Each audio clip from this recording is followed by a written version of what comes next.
Centre initiatique, le livre ouvert au cœur de la spiritualité avec l'apôtre Jean d'Or, père fondateur et guide spirituel du Silo.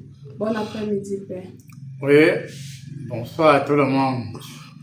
Ce soir, nous entrons dans les méandres du concept Dieu. Autrement, nous parlons de Dieu.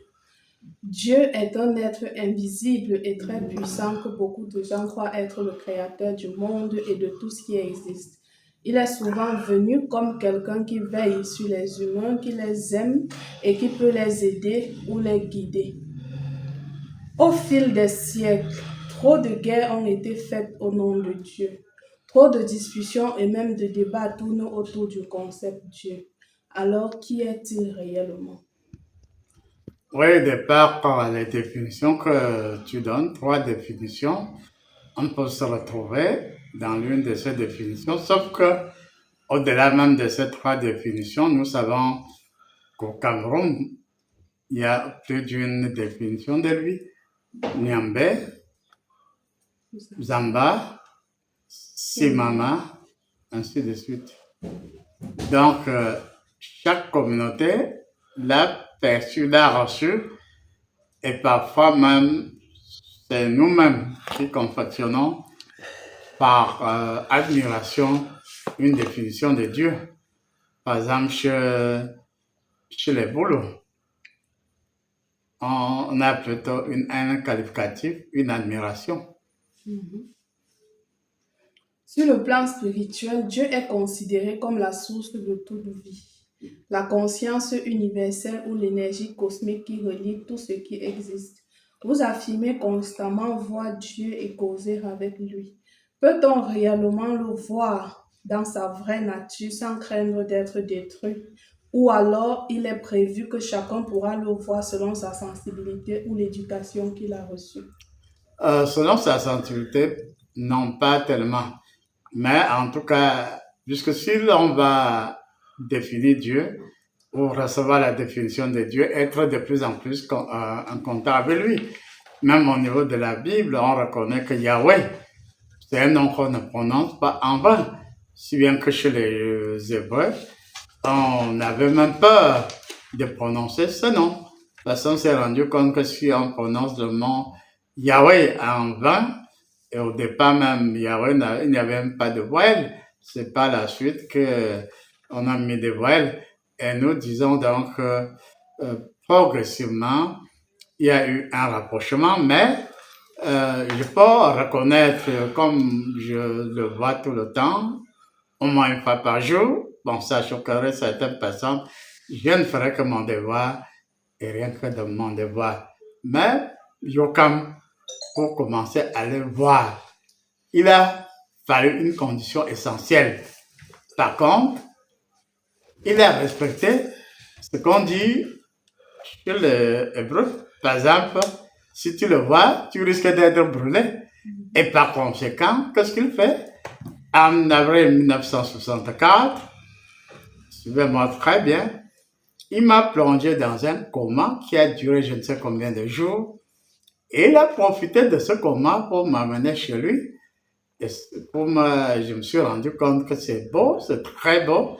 Et là-bas, j'ai toujours dit que bon, j'ai été très bien reçu. Et j'ai admiré vraiment la verdure, beaucoup de beauté. Si ça ne dépendait que de moi, je serais resté. Mais je vous ai dit très souvent que, compte du fait que ma programme Gilomar allait régulièrement dans la salle où je me trouve, se trouvait mon corps. Mais par la suite, le médecin m'a retiré de cette salle et puis m'a amené dans son bureau. Bon, vraiment, en tout cas, c'est une étoile exceptionnelle qui a permis que je meure un peu. Puis quand je suis revenu, je suis sorti du coma, j'ai toujours dit et je rappelle aujourd'hui que ma peau était comme la peau d'un bébé. Et je ne pouvais pas manger quelque chose de solide. Mais est-ce que tout le monde qui entre dans le coma et qui en ressort passe par là? Non.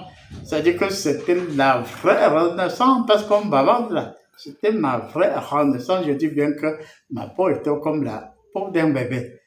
Et je ne pouvais me contenter que de l'œuf, ainsi de suite, de ce qui est liquide. Et c'est quelques jours après ou quelques semaines après que j'ai commencé à goûter un peu à ce qui est assez dur. Dans cet exemple, c'est pour dire que il m'a donc transformé, il m'a donné l'occasion d'aller chez lui, de rentrer, et à partir de là, il a établi une relation permanente entre lui et moi. Donc, si je n'étais pas passé par une espèce de mort, je ne pourrais pas me vanter en disant que chaque jour, je vois Dieu au moins plus d'une fois. Cependant, il donne aussi l'occasion à beaucoup d'autres personnes, par des panaches ou autres, de le voir. Et quand tous ceux qui l'ont vu confirment que c'est bon. Bon, d'autres peuvent ne pas le voir, juste le sentir, juste l'entendre. Mais moi, je le vois, je le sens. Et pour qu'il me parle souvent, il me parle compte tenu de son chant qui est très élevé. Il peut me parler, mais à ce moment-là, il ne se présente pas. Quand il se présente à moi, c'est pour dire que oui, je suis là. Après, je ne le vois plus, j'entends plutôt sa voix, donc il prend toujours toutes les dispositions pour que je puisse le voir sans crainte. Merci, apôtre. Mais une question demeure. Avant que vous n'entriez dans le coma, ne vous l'aviez jamais vu auparavant ou alors faut-il concrètement mourir pour pouvoir voir Dieu? Non, je ne l'avais pas vu avant avril 1964. En tout cas, dans mes rêves, je pouvais, oui, un peu l'entendre, mais ce n'était pas comme aujourd'hui où à n'importe quel moment je peux le voir. C'était différent, c'était en esprit. Et je dis que c'est sérieux, on ne voit pas Dieu n'importe comment. Mais on peut, cependant, avec le temps, 60 ans après, 61 ans après, qu'il m'ait bien formé, il me donne la possibilité, puisque j'ai une expression que j'adore là, puisque tu ne peux pas avoir un ami, et puis cet ami n'a jamais la possibilité de, de te rendre visite. C'est-à-dire quoi? C'est-à-dire que quand Peggy, même à ça, à force d'être à côté de moi, à un moment donné, Dieu va se rendre compte que oui, elle est prête, ou bien on peut la dépanner, on l'amène, elle voit, elle sent que c'est très beau, elle voit, elle constate que c'est très beau. Donc, si elle est véritablement touchée au niveau de son âme ou de son cœur, Dieu lui donnera la possibilité de revenir de temps en temps. Et entre-temps, le feu du Saint-Esprit se chargera de te dépouiller de toute forme de souillure, puisqu'en réalité, on ne peut pas voir Dieu avec la maître. On peut le voir, il y a un peu de maître, mais là, c'est le dépannage, c'est pas vraiment la relation pure et dure. Permettez-moi d'être plus curieuse.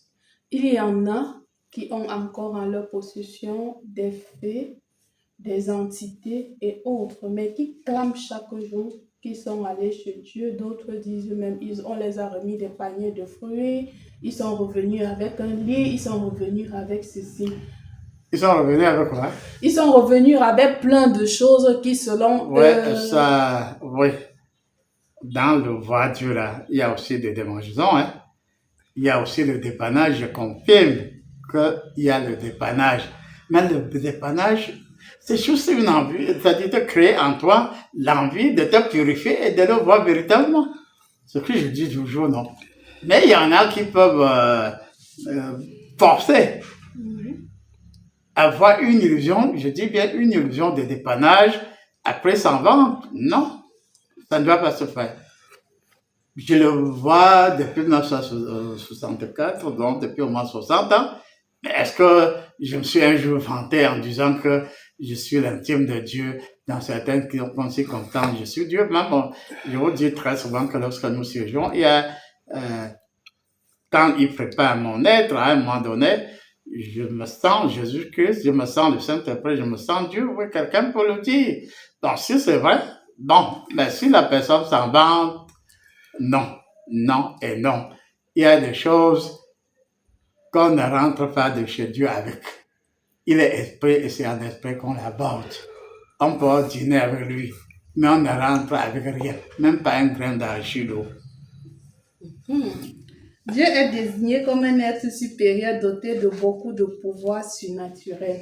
Il existe des forces qui en esprit se cachent dans les plans et dimensions subtiles pour se faisant passer pour Dieu et nous amadouer. Comment faire pour se détacher de ces forces? Pour ceux-là qui sont déjà pris au piège, que doivent-ils faire pour ne plus pour en sortir? Oui, effectivement, même dans la Bible, je ne suis pas trop lecteur de la Bible, mais je sais que c'est écrit dans la Bible que même Satan, tantôt Lucifer, tantôt diable, tantôt Satan, est un ange qui paraît sous forme d'ange de lumière, c'est-à-dire dans la nostalgie de ce qu'il était. Au commencement, c'était un ange de lumière, vraiment. Il y a beaucoup de bons qualificatifs concernant euh, Satan avant sa chute. Et on peut donc dire que concrètement, nous devons faire très très attention. Étant donné que c'est un séducteur, il peut nous séduire en se passant pour Dieu. Mais je donne quelques pistes de solutions. La première piste de solution, c'est que ce soit Lucifer, Satan ou le diable, en réalité, si vous êtes attentif, il n'est pas Dieu. Jusqu'à preuve le contraire, il ne sera pas Dieu. Et par conséquent, si vous êtes attentif, vous allez vous rendre compte que lorsqu'il paraît à vous, il va finir par se trahir quelque part. J'adore l'expérience. C'est-à-dire quand c'est Satan, le diable, voilà, si vous l'observez attentivement, malgré sa séduction, malgré le fait qu'il paraît comme si c'était un ange de lumière, il va finir par se trahir. Déjà, quand c'est Dieu, le Saint-Esprit Jésus-Christ qui paraît, c'est paisible de bout en bout.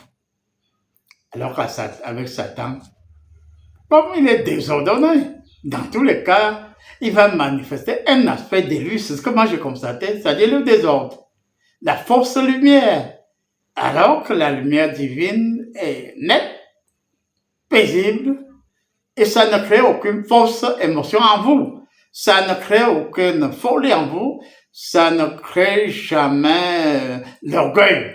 Tout ce qui est condamnable dans la Bible, Satan le porte, le manifeste, mais comme il est toujours pressé, il suffit d'être attentif.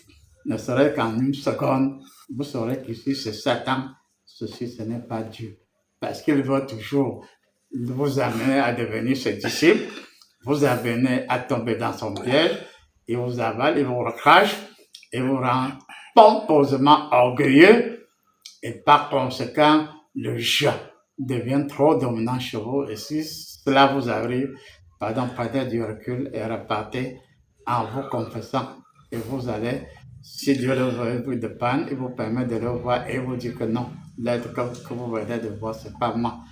Puisque la différence entre Satan et Dieu, c'est que déjà, tout ce que Dieu fait pour vous, vous le ressentez, vous récoltez les fruits, sans aucune contrepartie qui soit négative. Amen. Apôtre Jean-Dor, l'ami de Dieu, que pense votre ami Dieu des hommes de ces 2 derniers siècles? Oui, effectivement, il y a un écrivain, Camille Dominique, qui a écrit sur le drame des pays, des nations africaines. Et en bas, sous-titre, Dieu se serait-il retiré de la scène? Oui, effectivement, pendant ces derniers siècles et même avant, il y a eu tellement de tribulations qu'à un moment donné, on peut se demander si Dieu s'est retiré de la scène. Il ne s'est pas du tout retiré. Il est toujours là. Il nous observe dans notre orgueil très pompeux. Il sait qu'à la moindre occasion, au lieu de résister comme Job, j'ai reçu même une personne aujourd'hui, il a été constaté que cette personne se dit que Dieu l'a abandonné, le qualificatif Dieu m'a abandonné, Dieu m'a abandonné, ça n'existe pas chez Dieu. Dans la réalité, il peut, d'une façon ou de l'autre, il nous observe, il a le regard sur nous.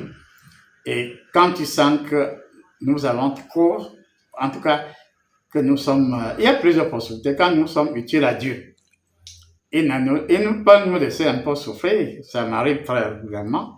Mais la différence est que vous allez, même si vous êtes au bord de la mort, comme ça a été mon cas en 2023, je crois, c'est-à-dire vous sentez que même si le médecin fait le constat selon lequel ces signes sont des signes d'une personne qui doit crever. Mais par la suite, je ne sais quoi arrive et il trouve cliniquement une solution et spirituellement, Dieu vous trouve une solution. Spirituellement, vous acceptez la solution, vous ressortez, même si le corps est encore très faible, mais vous acceptez de nouveau la lumière de Dieu. Et par conséquent, Dieu nous observe. Il y en a plus souvent, ça dit quoi Dieu? Que tu meurs, que tu crèves, ça dit quoi? En réalité, il faut quand même se faire violence, hein? Même Yo comme son ami. Mais je ne peux pas être orgueilleux au point de dire que je sois indispensable chez Dieu. Il tient beaucoup à moi. Parce qu'il sait qu'il m'utilise pour une mission précise. Et la mission précise pour laquelle il m'utilise, c'est de retrouver beaucoup d'aspects qui ramènent à la conscience que scientifiquement, spirituellement et de plusieurs façons, on peut décrire l'existence de Dieu sans dire nécessairement voici Dieu. C'est-à-dire que je peux aider quelqu'un à sentir la définition de son être au plan logique. Je peux, avec l'aide de Dieu, amener quelqu'un à comprendre qui étaient ses aïeux, ses ancêtres et autres, et lui donner l'occasion de comprendre la différence entre les aïeux négatifs et les aïeux positifs et la nature divine. Donc, il y a de nombreuses possibilités et je reconnais qu'en réalité, Satan s'agite, il est toujours pressé. Même à la genèse de Satan, tel que Dieu me l'avait montré, il y avait les deux particules. La particule qui deviendra, donnera naissance à Satan. Ceux qui me suivent, c'est du sérieux, hein? Je dis même étant encore particule, trop agité Satan. Alors que Dieu prend tout son temps, même étant encore particule, puisqu'il ne discute rien avec personne. Et par conséquent, nous devons savoir que, oui, on souffre tellement qu'on se demande si c'est retiré de la scène. On souffre tellement qu'on se rend compte qu'on est appauvri, on est ceci, on n'accouche pas, on ne fait pas ceci, on ne fait pas cela. Et au fond, on accuse Dieu. Mais l'expérience démontre que lorsqu'il jette son regard sur quelqu'un par rapport à une mission qu'il assigne à la personne, vous vous demandez, mais est-ce que c'est la personne qui plusieurs fois a été non partant? Je prends mon cas.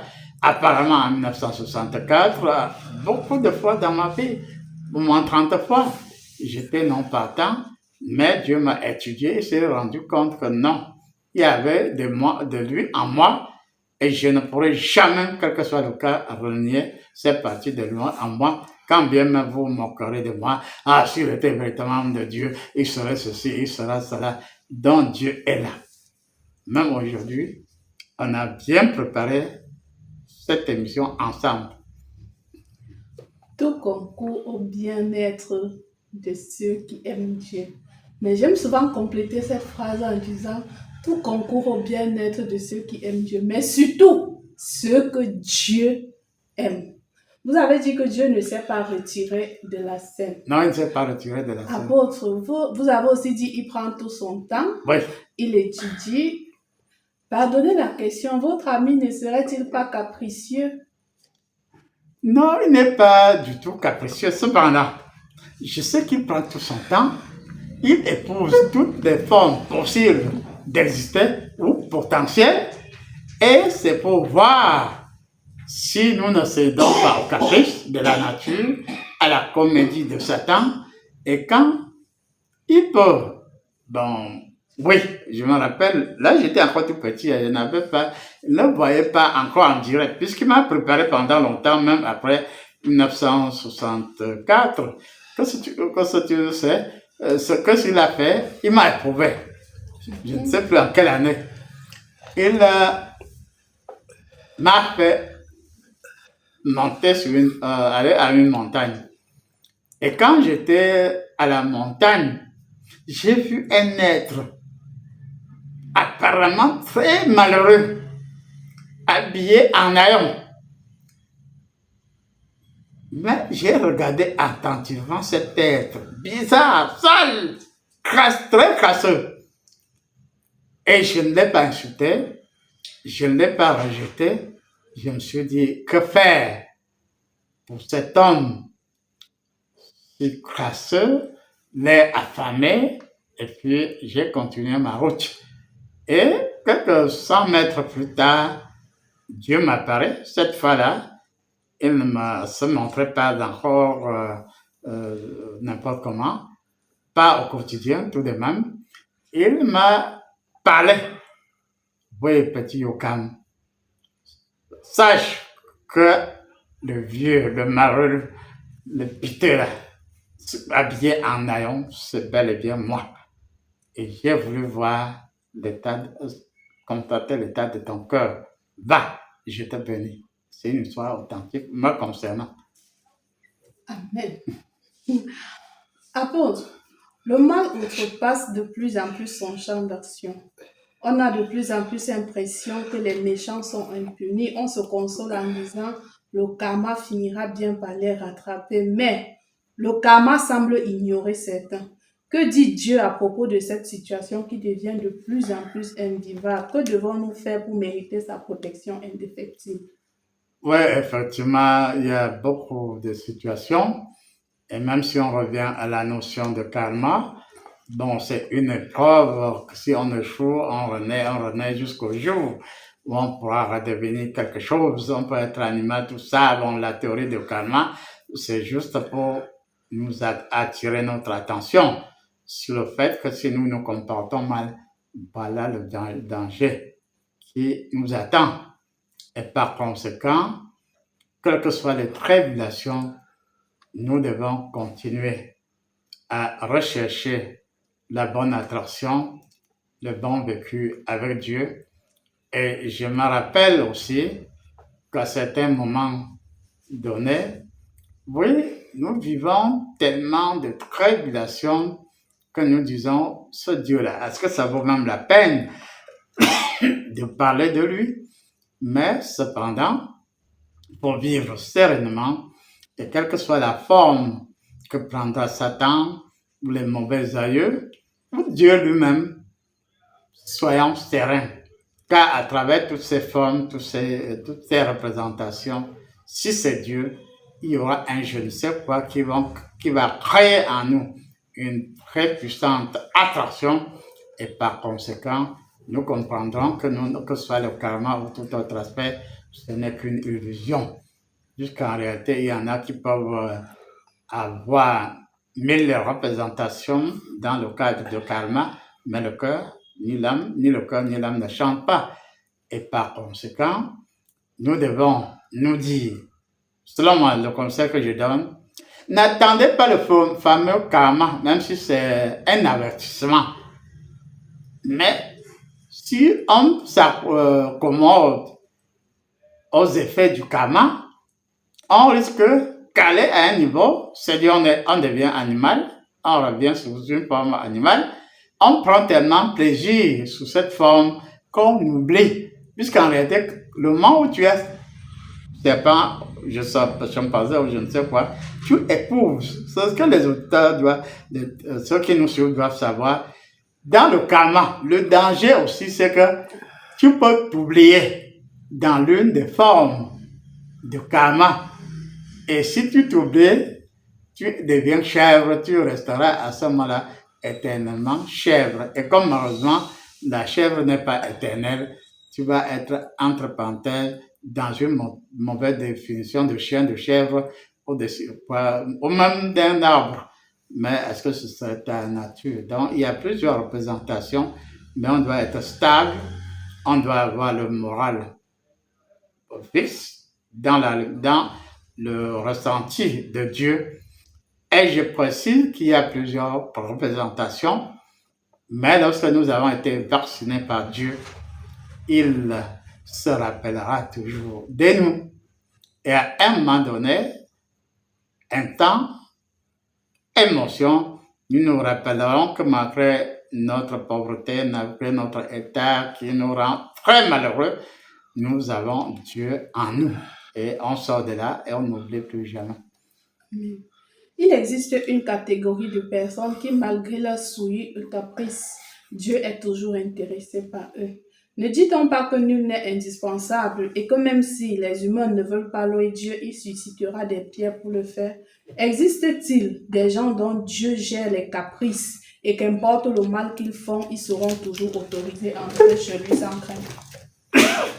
Non, en réalité, vu mes grandes expériences, il ne gère pas le caprice. Mais à un moment donné, en quelques secondes, puisqu'il sait que je viens de dire que si nous restons sous une mauvaise forme de karma, nous risquons de nous accommoder et de ne plus nous en sortir. Nous restons soit arbre, soit animal, soit chimpanzé, soit je ne sais quoi. Et par conséquent, nous savons qu'il y a deux extrêmes. Il y en a qui sont loin de Dieu et nous laissent parfois faire un certain nombre de choses. Ça, je peux prendre mon cas, puisqu'il y a deux côtés. Il y a le côté de Dieu, il y a le côté de l'homme, il y a le côté de Satan. Si je prends mon propre cas, très tôt, j'ai fait beaucoup de sport, j'ai fait le yoga, tout ce que je n'ai pas fait. J'ai été dans les boîtes de nuit, et puis j'ai utilisé même la magie, mais pas pris chez un magicien. Bah, moi-même, je me dis, oui, je veux jouer au football. Qu'est-ce faire pour dribbler quelqu'un comme je veux? Je sais qu'à ce moment-là, je ne me rappelle plus. Moi, je ne me rappelle plus. Je devais utiliser tel geste, tel ceci, et puis j'étais conditionné, je faisais tout ce que je veux faire. Et Dieu s'est arrangé pour que je cumule rapidement toutes ces expériences. Il te laisse baiser comme tu veux, il te laisse fréquenter des boîtes de nuit. Il est vrai que certaines personnes, en tout cas, ça n'engage que moi, je parle de ce que j'ai vécu. Je dis qu'à un moment, tu te crois tellement libre que tu vas dans les boîtes de nuit, tu baises à volonté, sauf que même l'eau, il t'a à l'œil. Je vous ai déjà pris un exemple. C'était à Gawa, où je vais au grand hôtel du moment. Et puis, j'achète une tenue presque de voyou, de jean et puis un tricot. Et puis, j'achète des sandales. Je vous ai déjà décrit la scène. Et puis, je vais là, je dis, ma mère a baratiner une femme. Et puis, je dis d'emblée, moi, je suis pauvre. Je ne suis pas comme les autres qui viennent dans l'hôtel et ont beaucoup d'argent. La fille m'a regardé attentivement, m'a dit, toi là, tu portes les sandales depuis quand? Pardon, rentre dans ta chambre. Et puis, je peux vous rassurer que plus d'une, quand nous appelons bordel, m'a donné des conseils. Je dis plus d'une fille, bordel ou pas, m'a donné de très bons conseils. Puisque je me rappelle, j'étais encore adolescent, une fille qui m'a dit, voilà, je te recommande de ne jamais acheter l'amour dans ta vie. N'achète jamais l'amour dans la vie. C'est-à-dire que plusieurs m'ont donné des conseils, puisque par je ne sais quelle attraction, que ce soit Gawa, que ce soit Yagwa, que ce soit n'importe où, arrivé devant moi, il semble que le rayonnement que je dégageais faisait que ce bordel ne me prenait pas comme un client. Même si elle me prenait accidentellement comme un client, elle ne manquait pas de me donner des conseils à telle enseigne qu'à pour certaines, j'oubliais même quel service je devais leur demander, juste le temps qu'elle me donnait des conseils était tellement nyanga que je me dis que non, monter sur celle-ci, je risque de diluer beaucoup d'éclairage que cette fille, pourtant fille, bordel, m'a donné. Et ça veut donc dire quoi? Ça veut donc dire que dans la vie, il ne faut pas imiter les autres. le petit Yokam, lui, il est conseillé plusieurs fois, des dizaines de fois, par des personnes dites bordel. Et par conséquent, j'ai constaté que certaines ont changé de nature et sont devenues des ex-bordels. Mais ce n'est pas moi qui leur ai demandé de devenir des ex. Donc ça, c'était le côté de Dieu. Ça veut donc dire que du côté de Dieu, il nous a à l'œil, il nous met un peu à l'épreuve. Il est vrai que d'aucuns vont prétendre que Dieu ne fait pas. Job avec quoi? Il était mis à l'épreuve, non? Même son fils Jésus-Christ, lui, il n'a pas été mis à l'épreuve. Plusieurs fois. Surtout les 3 tentations de Satan, s'il ne soit vrai. Donc, ça, c'est du côté de Dieu. C'est-à-dire qu'à un moment donné, même si, quand il se secoue, ce que j'ai remarqué, c'est qu'il subsiste en toi un je ne sais quoi qui ne t'amènera pas à faire du n'importe quoi. Bon, de l'autre côté maintenant, du côté des hommes, il y en a, je l'ai dit plus d'une fois, je vais le réitérer aujourd'hui, il y en a qui ont une chance insolite. Effectivement, qui posent des actes bizarres. Mais les voilà toujours chanceux. Toujours chanceux, parce que à cette fois-là, être mis à part, c'est pas seulement du côté de Dieu. Dieu prend aussi de très belles filles, des faits en réalité, Satan, prend de très belles filles, des faits en réalité, qu'il conditionne autrement et qu'il injecte dans le monde. Même dans les boîtes de nuit, j'étais assez habitué avant aux boîtes de nuit. Et dans les boîtes de nuit, là, il se passe beaucoup de choses parce qu'on sait très bien que certaines femmes, il y a eu beaucoup de témoignages qui vont dans les boîtes de nuit, ne sont en réalité pas des femmes. Et c'est pour ça qu'il y en a qui se plaignent de se retrouver le matin sur un coucher sur un cimetière. Et de ce côté, il y en a aussi que Satan utilise comme tant que vous avez une lumière exceptionnelle, que vous avez une force d'attirance exceptionnelle. Qu'est-ce qu'il fait? Il vous conditionne, il vous crée une attraction à sa manière. Vous devenez rapidement millionnaire, puis milliardaire, et on peut se dire, mais comment tel qui, au départ, n'avait même pas un capital de 10 000 francs, devient subitement millionnaire, milliardaire, et vous injecte dans le circuit pour, par votre argent, faire beaucoup de victimes. Il peut en tuer, il peut même pas en tuer. En tout cas, il a plusieurs façons de moduler les données de ceux qui prennent comme associés ou comme victimes, puisque Satan a des alliés, il a des victimes, en tout cas, c'est pas les mêmes. C'est-à-dire les victimes, ceux qui sont de chez Satan ne sont pas les mêmes. Parce qu'il y en a qui sont apparemment personnes de chair, mais qui, au fond, si vous avez l'œil spirituel, sont des esprits, des mauvais esprits. Et à partir de là, on peut aussi reconnaître que dans la dynamique de la réalité africaine, il y en a qui, sous certaines conditions, deviennent très riches. Par exemple, dans le monde des filles, telle ne doit pas, par exemple, telle femme ne doit pas se marier, mais elle doit travailler l'argent et sans beaucoup d'efforts, cette femme aura beaucoup d'argent et elle est en quelque sorte la sacrifiée, j'en ai déjà parlé, de sa famille. Mais elle sait très bien que pour certains, elle n'aura même pas d'enfants. Et quand bien même elle aura des enfants, mais elle est au service de sa famille. Donc il y a plusieurs possibilités. Et faisons attention. Il ne faut pas se dire que non, telle fille ou tel garçon n'a même pas le sexe. Mais le voilà avec des milliards.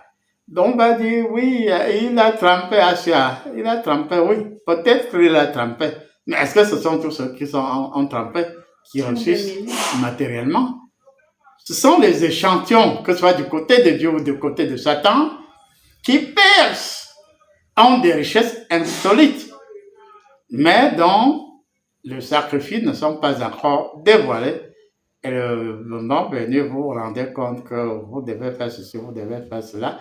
Il y en a qui, malicieusement, ne prennent aucun de leurs enfants, mais prennent ailleurs. En tout cas, c'est trop compliqué.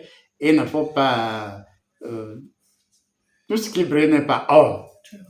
Il y en a qui ne sont que des envoyés spéciaux, aussi bien du côté de Dieu, du côté de Satan, du côté des aïeux.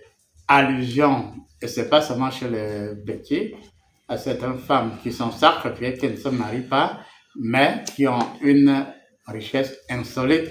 Et je réitère que ces femmes, quand vous les regardez véritablement, elles ne font pas grand-chose, mais de façon insolite. Elle a suffisamment d'argent.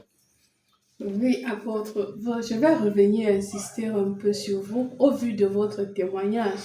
Et je dis déjà merci pour le conseil que vous avez partagé avec nous parce que l'amour fait partie des choses qu'on n'achète pas. Plus tu achètes, plus tu en souffriras. Ça, l'expérience au quotidien le montre.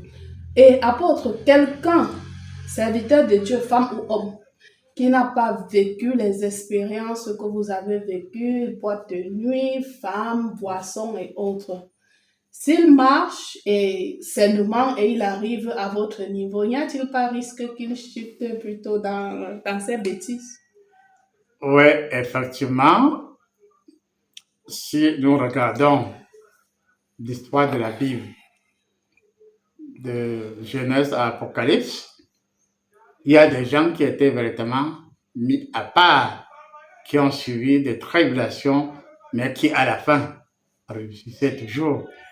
Salomon, que ce n'a pas eu comme argent, mais à la fin, il s'est rendu compte que tout est vanité. Et même par rapport à Jésus-Christ, il y en a qui étaient suffisamment riches et ont demandé à Jésus-Christ ce qu'il peut faire pour être agréable à Dieu. Il lui a répondu, le jeune riche là, dans tout ce que tu as, distribue-le aux pauvres. Et sur moi, le pauvre n'a pas pu supporter cette épreuve parce qu'il ne jurait que par l'argent. Son être, c'était l'argent. Et par conséquent, pour faire terre à terre, je reconnais par expérience, pendant mes 61 ans de formation chez Dieu, qu'il ne nous tenterait jamais de la même façon. Puisqu'il y en a qui ne résisteront même pas à deux tentations. C'est-à-dire, première de tentation, la personne peut se mettre la corde au cou. Mais pour des missions spécifiques, que ce soit du côté de Dieu ou de Satan, il prend véritablement des commandos qui ont cœur autrement, qui peuvent résister, même sur la terre. Dans l'armée, il y a le BI et bien d'autres, pas seulement le BI, d'autres experts, vraiment, qui sont sacrifiés leur vie. Même s'ils sont mariés, ils n'ont presque pas le temps de leur femme, c'est-à-dire c'est de sacrifier. Et c'est pas n'importe qui peut se sacrifier de cette façon-là. Et nous disons donc que Dieu nous éprouve en fonction du tonus qu'il a mis en nous. Et par conséquent, si nous levons un matin et décidons, oui, beaucoup de jeunes filles le font aujourd'hui à leur détriment. Mon premier homme et mon seul et unique homme, ce sera mon fiancé, puis mon mari, Asiel. Avant, c'était possible. Je dis bien avant, c'était possible. Mais de nos jours, ce n'est plus ça. Tu vas rester là. J'ai une nièce. Elle doit avoir 42 ans. Elle est d'une des églises. Dite de réveil. La pauvre risque d'attraper sa ménopause, sans mariage, sans avoir goûté au sexe. On va vous inventer beaucoup d'histoires. C'était beau, très beau, mais dans le contexte actuel, il faut tenir les jeunes filles ou les jeunes garçons, les jeunes hommes et femmes par la main. Et à partir d'un certain âge, il faut revoir la programmation de l'éducation des jeunes, hommes ou femmes. Parce qu'à partir du moment où où une fille traverse les 25 ans et surtout 30 ans, dans ses illusions, j'appelle ça illusion. C'est dit bel et bien dans la Bible, ceci, bon, même aussi au Cameroun, jusqu'à une date récente, au nord, il y avait un testé, non? Il faut que le drap soit sali par le sang de la virginité. Mais après, des familles, on jongle. Et on sait comment jongler pour que le pauvre s'imagine qu'il dévierge la fille, alors que c'est une fille déjà bien rodée. Par conséquent, il y a des choses qui se faisaient et qui ne peuvent plus se faire de la même façon aujourd'hui. Parce qu'il y en a qui demeurent vierges à 30 ans ou plus. La mienne, là, je ne sais pas, je ne peux pas lui poser cette grossière question. Ma fille, es-tu encore vierge? Il y aura mille et un argument, mais ça servira à quoi?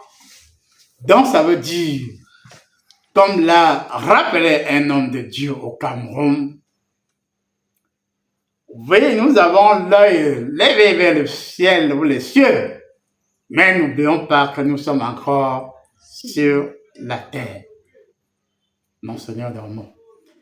Ça, je ne vous invite pas aux désordres, mais je vous invite tout simplement à la lucidité. Puisque l'autre drame, et c'est un drame, c'est que dans ces églises où la fille doit se marier vierge, elle doit se marier à un de ses frères. Et par conséquent, intellectuel ne sait pas de son état, vu sa beauté, elle ne trouve pas en réalité son correspondant dans son église. Que faire? Elle est condamnée à mourir célibataire, sans enfant et tout cela. Donc, dans nos églises, il faut retrouver la lucidité. Et par conséquent, nous revenons tout simplement au fait que nous devons observer les situations, ne pas rester trop figé. Si quelqu'un s'imagine qu'il doit prendre tout de la Bible, sous prétexte que Dieu est figé, non, Dieu n'est pas figé. Le Saint-Esprit n'est pas figé. Jésus-Christ n'est pas figé. Aucun d'eux ne tolère la fornication. Aucun d'eux ne tolère le mensonge et autres. Cependant, il y a eu quelqu'un qui a marié après 2 sœurs. Pour qui? Pour épouse. Deuxième, 14 ans de dot. Et finalement, il a adopté. Donc, c'est pour dire que même si on prend la Bible, on peut nuancer, on peut comprendre beaucoup de situations. Et si ça nous dépasse, interrogeons Dieu. Interrogeons le Saint-Esprit. Interrogeons Jésus-Christ. Merci. Dieu dit qu'il punit les péchés des parents sur les enfants jusqu'à la 4e génération. Voici aujourd'hui, dans ma famille comme dans bien d'autres, le mal continue de dicter sa loi, l'humiliation continue. Que conseille Dieu de faire dans ces cas? Oui, effectivement, quand il a dit à un moment donné qu'il punit le péché des parents sur les enfants jusqu'à la 4e génération, en réalité, c'est un avertissement. C'est un avertissement pour que si les parents doivent laisser la bonne graine, une saine descendance, il y a des choses qu'il ne faut pas faire. C'était un avertissement, c'était de la sagesse. Et nous constatons que de nos jours, il y a 2 niveaux. Il y a le niveau de certains aïeux sortis du chemin de Dieu qui ont pris pour compagnon le plus sérieux des totems, des énergies du diable de Satan. Il y en a qui sont en réalité des animaux. Je ne m'en moque pas d'eux, mais qu'ils sachent que lorsque tu as pour totem la panthère, si on t'observe bien, tu as le geste d'une panthère. Si tu es lion, tu as le geste du lion. Quand j'avais le lion, en tout cas, j'avais le geste. C'est-à-dire que si on plonge trop on risque de ne jamais retrouver le chemin retour. Et par conséquent, prenons la recommandation de Dieu comme avertissement. Mais le meilleur reste à venir.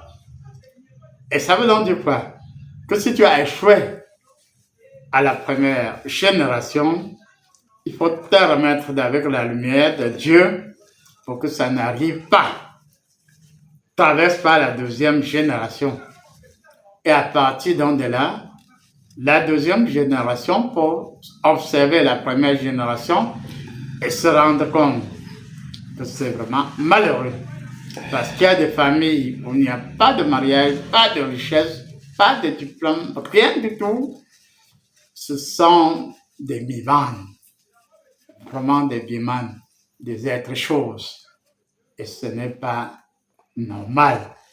Et par conséquent, nous devons savoir que nous devons lire la Bible, mais avec sagesse et avec le Saint-Esprit.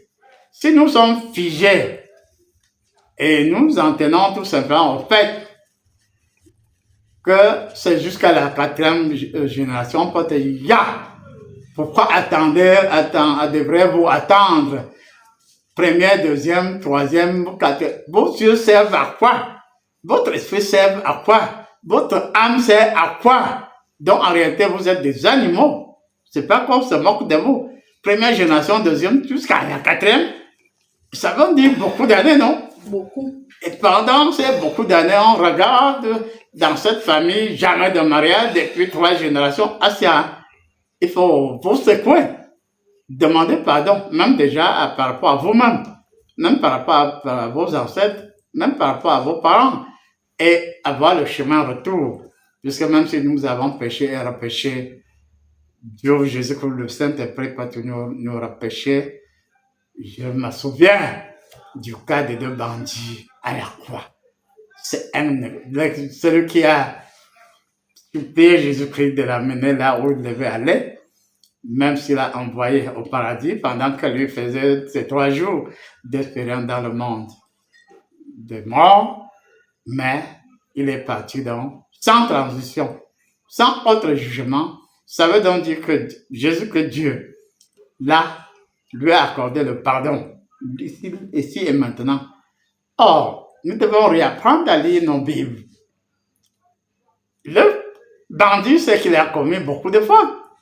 Mais à la dernière minute, sur la croix, à quelques secondes de sa mort, par crucifixion et tout ça, il sent qu'il a trop péché. Et il sent qu'il n'est pas trop tard. Pourquoi est-ce que nous qui lisons la Bible à tort et à travers, nous ne pouvons pas nous servir du cas de ce bandit qui s'est repenti sur la croix à quelques minutes de sa mort, qui le prédisposait à coup sûr aux enfers ou au monde des ombres? Oui, apôtre. Que dois-je sacrifier à Dieu pour lui être agréable? Oui, effectivement, c'est là qu'il y a beaucoup de confusion dans nos églises. Il est écrit, même s'il n'était pas écrit, même sur la terre, même quand on allait chez le roi, le petit Jésus, le bébé Jésus, les mages, le roi mage ne sont pas partis les mains nues. Ils ont apporté le trésor digne de son rang, parce qu'ils savaient que c'est un roi. Ils ont apporté des présents significatifs par rapport à un roi. Et nous devons savoir qu'on ne flatte pas Dieu. Ce n'est pas, même s'il a des amis, j'en suis un. Mais je ne vais pas abuser de mon amitié avec Dieu. Il reste Dieu, unique en son genre. Il veut tout simplement passer par moi pour dire que oui, vous tous, vous avez été dans les bas des nuits, vous avez baisé, vous avez trop péché, mais à un moment donné, je vous coupe ça. Et tu sais pourquoi Dieu fait ça? Non. Parce qu'il sait que tu n'auras pas à regretter. Pourquoi est-ce que je ne continue à baiser pêle-mêle? Hein? Mais je ne vous demande pas d'aller d'abord pécher et puis d'être repêché. Non, non. C'est pas ce que Yokambo dit. C'est-à-dire qu'il est un fin stratège.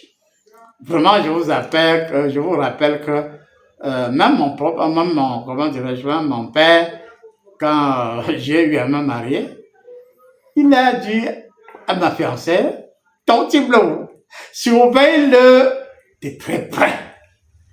Si tu veux qu'il demeure ton mari, surveille-le de très près. Et c'est une histoire vraie. Discrètement, vous pouvez demander à la marraine Rose. C'est à elle que mon père lui a demandé d'être rigoureuse, car cet homme, si tu t'amuses, tu vas le peindre. Donc, ça veut dire que à un moment donné, quand nous sommes dans des mauvais débordements, il faut qu'il y ait des personnes qui nous recadrent.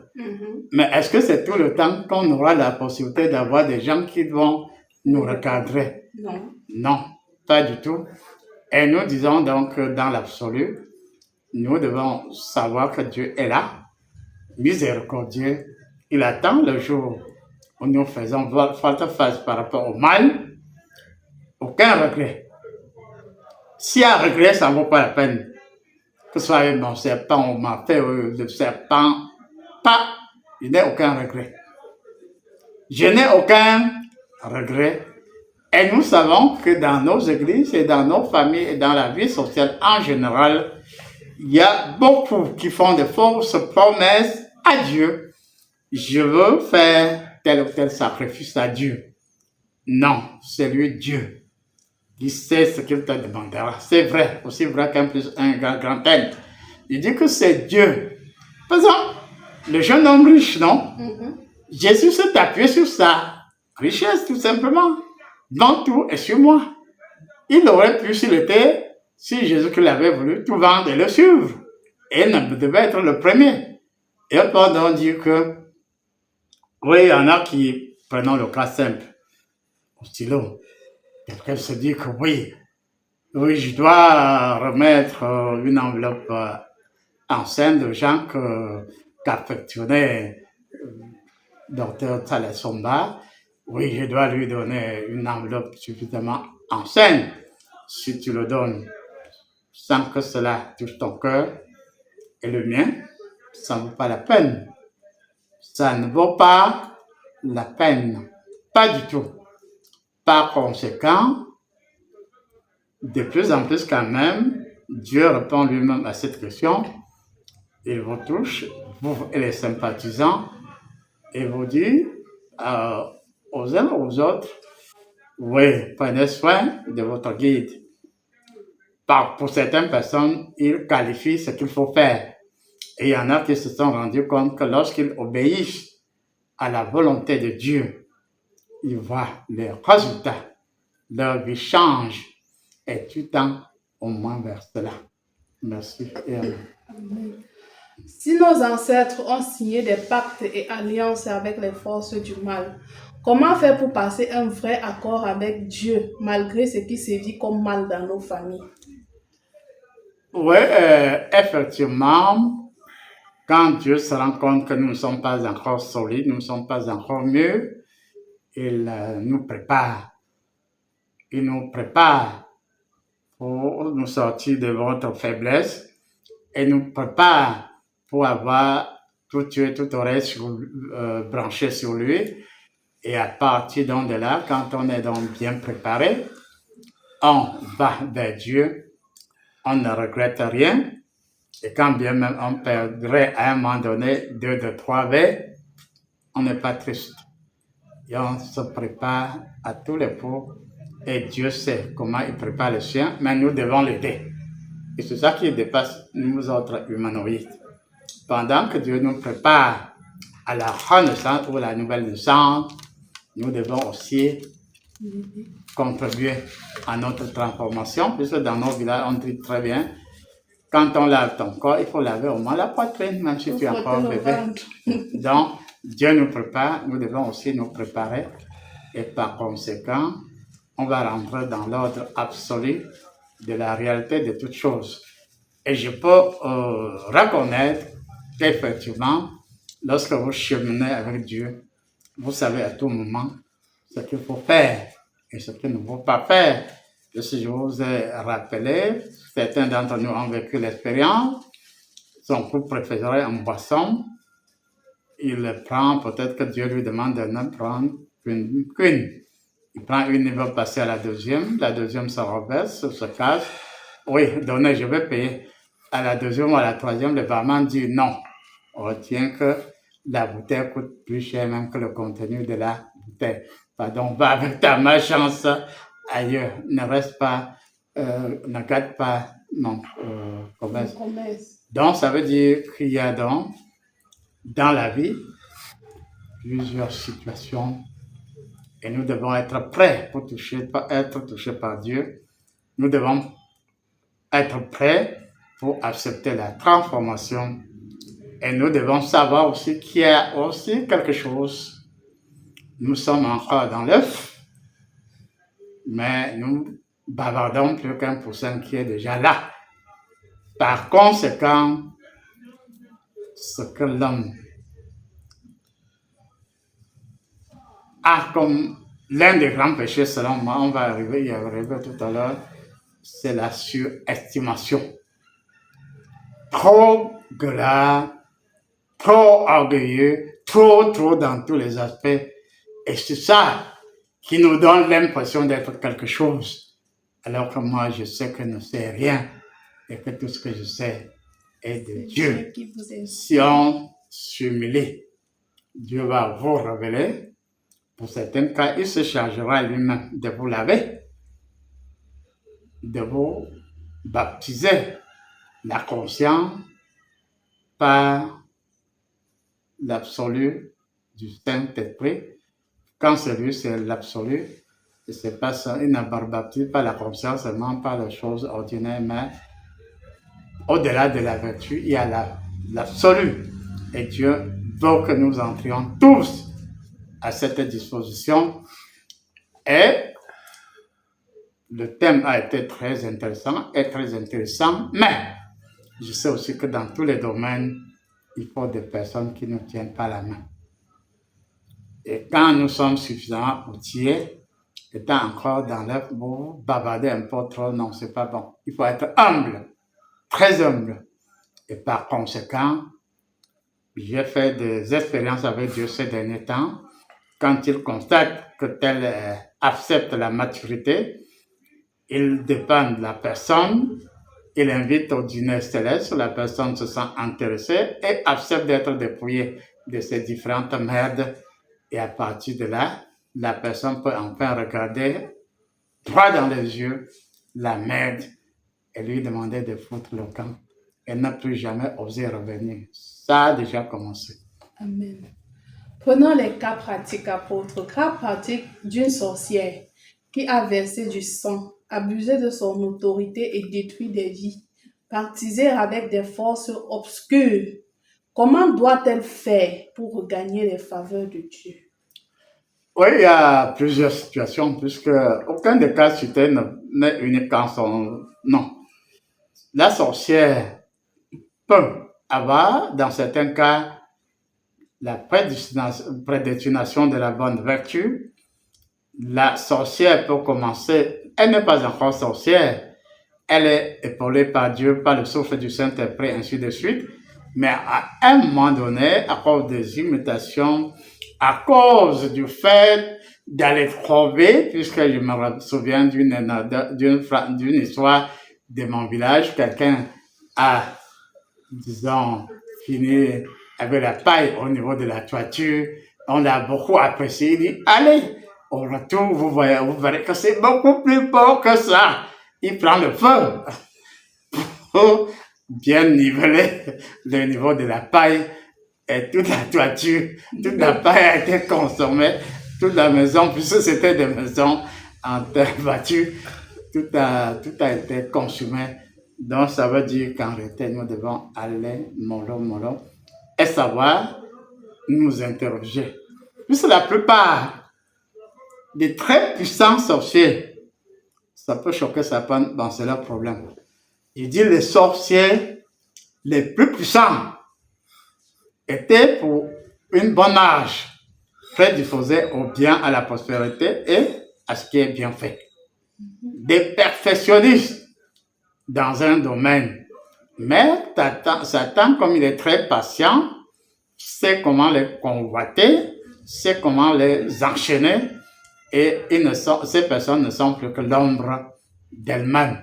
Bon, si c'est un cas où tu avais quand même une vertu originelle en toi, qui pouvait servir à quelque chose, et quand Dieu redécouvre cette vertu, je vous assure, en une seule séance, Dieu peut te délivrer et faire de toi un être utile à lui. Mais il faut qu'il y ait au départ une vertu originelle de forte intensité qui peut être exploitée, soit par Satan, soit par Dieu. Mais quand Dieu vous repère en une seule séance, il faut fouiller votre rêve, toutes vos parties, où on peut regarder la chose là, et détruire, extraire, puis vous reconstituer et vous donner d'être lui, à son service.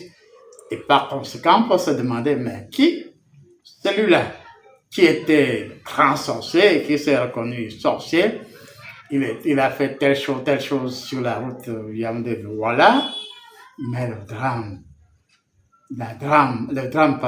drame, c'est que ces ex-sorciers ont encore le réflexe de ce qu'ils faisaient. Et quand ça ne donne pas à leur manière, comme Dieu prend tout son temps, tu étais hier sorcier, aujourd'hui tu es ex-sorcier. Il t'observe. Si à un moment donné, tu constates que ton compte n'a pas autant d'argent que tu le souhaiterais, tu reviens, tu goûtes encore à ton ex-chose-là. Bienvenue. Et la chose-là ne revient pas, comme c'est dit dans la Bible, ne revient pas seule. Et par conséquent, nous disons à tous les sorciers et sorcières qui doivent faire arrêt sur image, ne pas avoir homme. Si au départ, il y avait un pot de Dieu en ces personnes, il est très facile de les racheter à condition qu'il n'en vit pas son ex-passé. Merci, Amen. Amen. Il y a quelqu'un qui a dit une fois, j'attrape la grippe quand je fais le bien. C'est quand je fais le mal que je me sens pleinement dans mon élément. Mais quel est le péché qui ne plaît pas à Dieu, où tout dépend des personnes ou des circonstances? Existe ce type de péché impardonnable? Oui, effectivement, les hommes de Dieu, les pères de l'Église, ont décrété 7 péchés capitaux. Je ne peux pas mentir à moi-même et à ceux qui nous suivent. Je ne connais même pas quels sont les 7 péchés dits capitaux. Mais, je suis plutôt du côté de Jésus-Christ. Un péché vaut l'autre. Un péché vaut l'autre. Et dès le départ, quand nous avons perdu le don le plus capital, à savoir l'amour, nous sommes en ballottage très défavorable. Faisons tout pour ne pas manquer entièrement la vertu d'amour en nous. Parce que lorsque nous perdons l'amour, tout se chamboule. Et même si nous prenons les 10 commandements, nous allons nous rendre compte, si on a déjà atteint un certain niveau spirituel, que c'est un niveau de dépannage. Tu ne voleras pas, tu ne baiseras pas, tu ne feras pas ceci ou cela. C'est juste pour nous préparer à la vertu originelle, à savoir l'amour. Dès lors que nous manquons d'amour en nous, la vertu la plus essentielle, nous commençons à glisser, et à croire que nous sommes à l'aise lorsque nous péchons, lorsque nous faisons du mal. Non, nous ne devons faire du mal sous quelque forme que ce soit. Et je réitère que cependant, il y en a qui sont éprouvés en vue de s'éveiller, en vue d'aller dans des hautes sphères, en vue de revenir et dire aux autres pleinement et en bonne conscience que oui, il y en a beaucoup, même feu docteur Salah Somba et bien d'autres, qui reconnaissent avoir fait de la sorcellerie, avoir fait ceci, avoir fait cela. Mais, une fois dans la transition, ces personnes peuvent être rattrapées par certains désirs. Et c'est ce qu'il ne faut pas. Selon moi, même le fou a des moments où sa folie est moindre. Même les sorciers ont des moments où ils se rendent compte qu'ils ont déjà trop tué. Ils ont même quelques regrets, ils peuvent même verser quelques larmes. La plus grande cause c'est-à-dire l'absence d'amour, nous plongera dans toutes les formes de péché.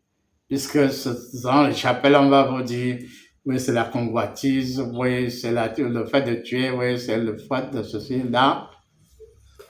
On peut dire en réalité que ça concerne les sensibilités. Mais la vertu primordiale porte sur l'amour. Et quand vous avez l'amour et le discernement, par définition, vous savez ce qu'il ne faut faire et ce qu'il ne faut pas faire. Et même si vous avez commencé à pécher de grâce, votre âme, votre cœur va vous rappeler à l'autre. Soyons donc tout simplement, chers auditeurs, internautes et autres, soyons tout simplement vigilants. Car l'Esprit de Dieu frappe 1001 fois à notre porte en vue du rachat. Soyez attentifs, puisque chaque jour, le Saint-Esprit, représentant Dieu et Jésus-Christ, frappe plusieurs fois à notre porte.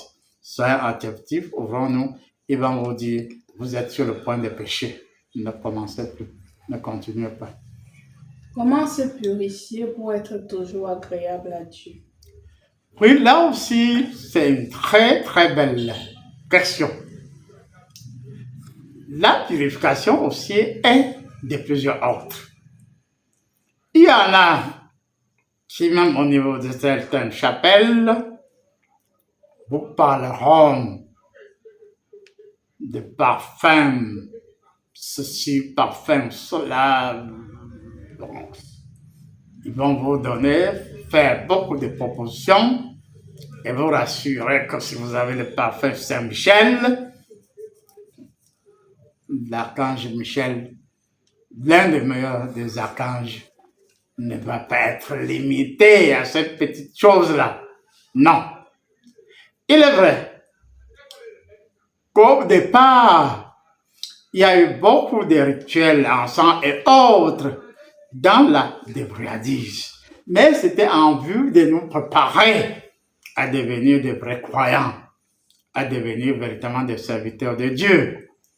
Et du point de vue de certains hommes de Dieu, ou femmes de Dieu, on sait que oui, au quotidien, il faut se parfumer un peu de parfum. Saint-Michel, je crois qu'il y en a, en tout cas, il y en a, je n'ai jamais essayé. Je ne peux pas vous conseiller ce que je n'ai jamais essayé. Mais je sais que nos premiers pères d'église, étant donné qu'il y avait beaucoup de superstitions, puisque les premiers croyants sortaient tous de certaines applications, de certaines habitudes qui intégraient la notion de Dieu au pluriel, plus ou moins fort.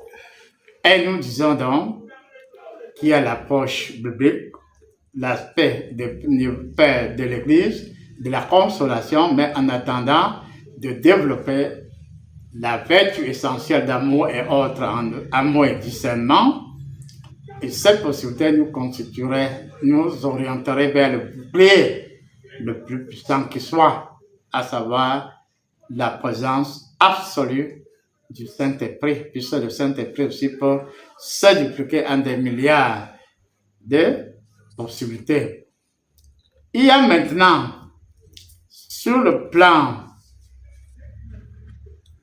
en tout cas encore biblique, quelqu'un peut savoir que oui, quand je fais le Je vous salue Marie, en tout cas un certain nombre de fois, le Notre Père, le chapelet, c'est sûr et certain, je fais la neuvaine, je vais réussir dans tous mes projets.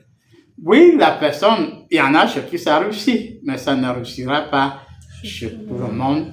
Et c'est pour cela que vous allez voir des personnes qui sont des habitués de neuvaine. Il y en a qui ont des genoux devenus très solides, la chair, à force d'avoir le genou à terre. On peut avoir le genou à terre pour Jésus-Christ, pour le Saint-Esprit, pour Dieu, oui.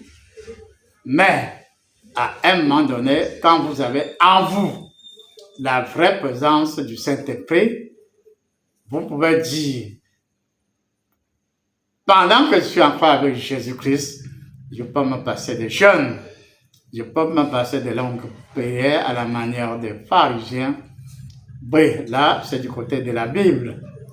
Il y a l'autre côté, les essences. Bon, pour les essences, il y en a qui sont concoctées par des hommes de Dieu, plusieurs formes.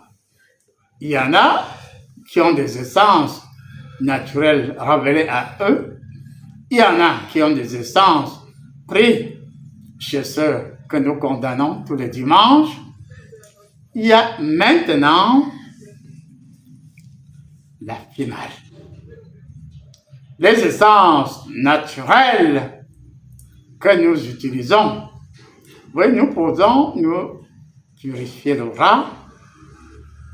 Oui, ça dit notre peau. Bon, parce que quand on dit aura, certaines personnes qui n'ont jamais vécu l'expérience de l'aura peuvent s'imaginer que c'est tout autre. C'est juste une enveloppe spirituelle qui nous recouvre. Et par conséquent, je sais qu'il y a donc des personnes qui peuvent avoir recours à des essences naturelles, révélées ou achetées ou prises par révélation chez X-Y. Mais ce n'est qu'un déclic. Et quand vous avez le déclic, vous devez donc vous séparer de plusieurs choses. Vous purifier par la pensée, par la prière, mais parfois la prière ordinaire, puisque dans la prière révélée véritablement, la longueur de la prière dépendra de la circonstance. Cependant, avec le Saint-Esprit, ça ne durera plus beaucoup. Et nous disons donc que nous devons savoir que le premier niveau de la prière, c'est reconnaître notre faute, c'est de nous confesser et c'est de promettre à Dieu ou à celui qui nous encadre de ne plus recommencer. Mais s'il y en a qui s'imaginent à partir de l'absolution, dès lors que je me rends chez un homme de Dieu, j'ai effacé, ou du moins il a effacé de moi mes péchés. Et très souvent, je ne sais pas si ça se passe encore comme avant. Il est de son côté, tu es de ton côté, et à partir d'un hublot, tu lui dis ce que tu as à dire, il te dit ce que tu dois faire pour aller te repentir. Bon, on a condamné cet aspect parce qu'il y avait, en tout cas, parfois, en tout cas, je ne rentre pas dans ce jour-là, qui a été condamné dans certaines situations. Donc, en réalité, la purification, en termes simples maintenant, ne doit plus jamais devenir une obsession. Il y en a qui s'imaginent que lorsqu'ils se lèvent, s'ils ne font pas une fois le pater, une fois le Je vous salue Marie, le Je vous salue Marie, prononcé par sa cousine Élisabeth, était instantané. Oui. Elle est arrivée devant sa cousine et instantanément, elle a su qui est sa cousine et tout ce qu'elle a sorti correspondait puissamment à la description de sa sœur, la Vierge Marie. Dieu a plusieurs manières de s'adresser aux hommes. Comment comprendre et analyser et même saisir la présence de Dieu dans la nature ou dans nos rêves? Oui, effectivement, Dieu peut se servir de le donner de la nature, des éléments de la nature.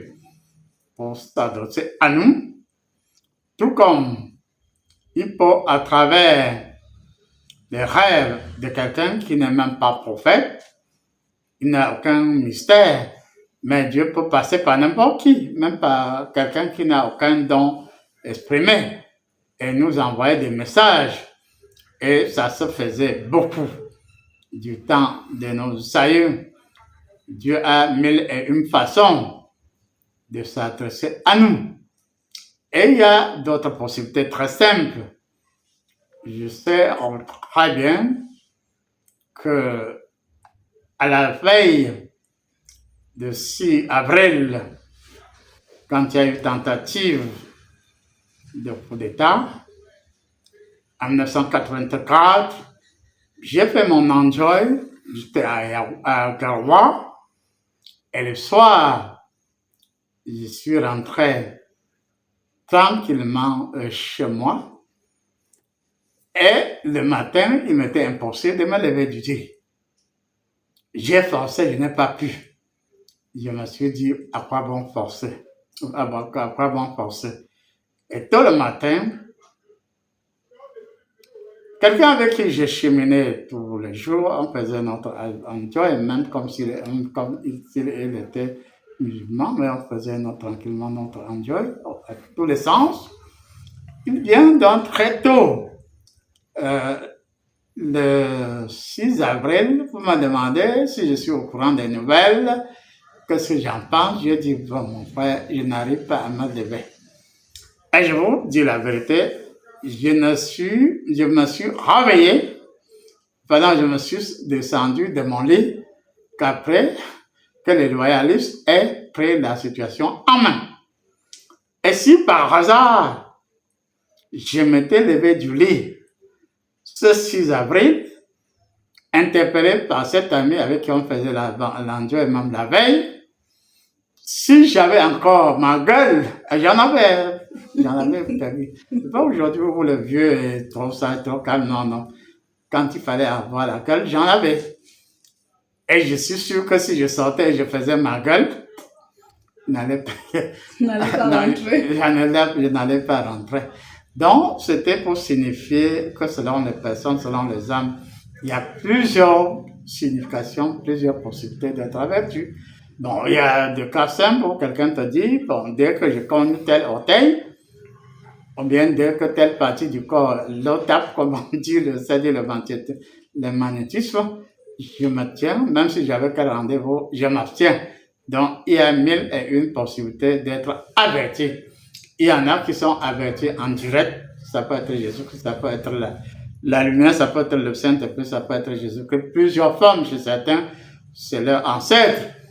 Bon, il est vrai qu'il y en a des puritains qui vont dire si ton ancêtre vient et cause avec toi, bon, c'est que c'est ceci. En tout cas, ça n'engage que moi, je parle, je suis africain, je suis homme de Dieu, certes, ami de Dieu, certes, mais je parle de ce qui peut vous aider.